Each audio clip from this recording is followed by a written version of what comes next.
Bonjour à toutes et à tous. Notre vallée connaît une situation exceptionnelle, comme l'ensemble du territoire national, suite aux mesures annoncées avant-hier soir par le président de la République et le ministre de l'Intérieur. La principale de ces mesures, naturellement, concerne la restriction de nos déplacements, qui s'applique depuis hier midi dans la vallée comme sur tout le territoire national. Seuls les déplacements essentiels sont autorisés. Je souhaite insister sur la stricte nécessité de respect de ces mesures de confinement imposées pour freiner l'extension de l'épidémie, mesures qui doivent être observées par tous. Ce confinement est déterminant pour que les équipes soignantes, les médecins qui travaillent au sein de l'hôpital public ou comme médecins libéraux, les infirmières, les pharmaciens, l'ensemble des personnels de santé ne soient pas débordés par l'afflux de personnes atteintes par ce virus. L'application de l'ensemble des consignes de prévention et des gestes barrières que vous connaissez maintenant est également essentielle. Ce confinement ne signifie pas absence de solidarité, bien au contraire.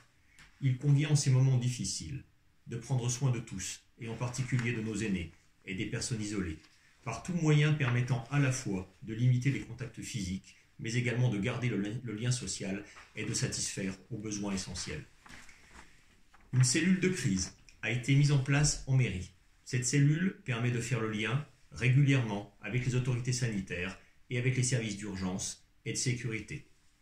La fermeture hier soir du service des urgences de Chamonix a été décidée par les hôpitaux du pays du Mont-Blanc pour permettre un redéploiement des personnels et la différenciation des flux de patients.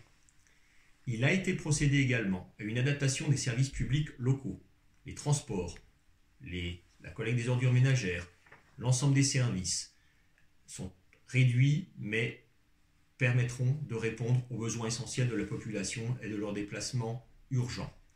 Je tiens à ce titre à remercier l'ensemble des agents du service public qui continuent à assurer les missions essentielles à son fonctionnement dans ce contexte si particulier. Leur travail est essentiel, comme l'est celui des soignants, comme l'est celui des personnels également des magasins d'alimentation. Une cellule d'information chargée de relayer les directives et les mesures applicatives au niveau local et de répondre à toutes les questions en lien avec le risque sanitaire que les habitants de la vallée seraient amenés à se poser a également été mise en place. Nous ferons naturellement, avec l'équipe municipale, une information régulière quant à l'évolution de la situation. Avant tout, prenez soin de vous et de vos proches.